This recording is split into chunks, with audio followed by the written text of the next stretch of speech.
Investigators have told us here at Atlanta News First they've determined that the alcohol impairment, racing, reckless driving, and speed were significant factors of this crash, as you can imagine.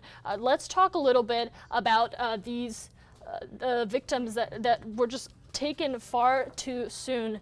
We talk about the UGA staffer Chandler LaCroix and Devin Willock.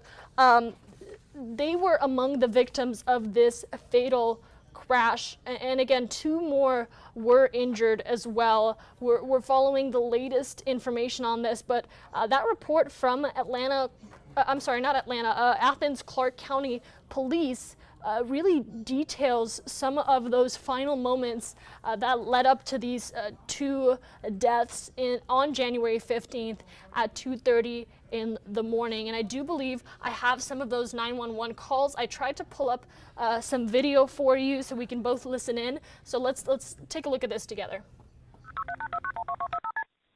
It's just after 2:45 in the morning. Hello, Clark County 911. Yes. We are at Shoal Creek. There's been a horrible accident. There's arcing wires. There is people on the floor. Multiple 911 callers start contacting the Athens Police Department to report the car crash that killed UGA lineman Devin Willock and team staffer Chandler LaCroix. I think one person made it out of the vehicle, but there's someone on the ground. Shortly after the crash, Athens Police Chief Jerry Salters calls dispatchers too. Athens Clarke County Police. Hey, Chief Salters, how are you? Hey, good. How are you, Chief? Good. Hey, we've got that wreck that on Barnt Shoals. Yes. Has anybody said it's a fatality at this point?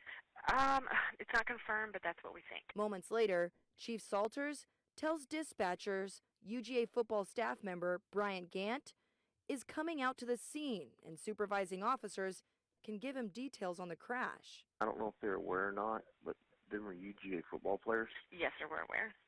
Okay, and Bryant Gant, who's on the coaching staff, is on his way out there. Okay. And just make them aware so they can talk with him and kind of tell him what's going on. And he does what exactly? He's on the coaching staff, and he takes care of all player relations stuff. We asked Athens Police why a football liaison was allowed to access the scene. They said, quote, "No one, to include Mr. Gant, was given access to any area that would impact an investigation. Mr. Gant was not provided any additional access that any other private citizen would have," end quote. They went on to say, "It's not uncommon for us to communicate with a liaison of an organization if someone associated with that organization is involved in a traumatic incident," end quote. Atlanta News First talked with attorneys. Some say coaches may be notified to help connect officers with the next of kin. Other attorneys told us it raises question about UGA's hand in the Athens Police Department. It raises an eyebrow. It raises question as to whether the football program and its employees have influence over any investigations that involve their players. Tori Cooper, Atlanta News First. And that report from our Tori Cooper. Again, we've been following some of this coverage for quite some time. I'm going to bring my graphic back here.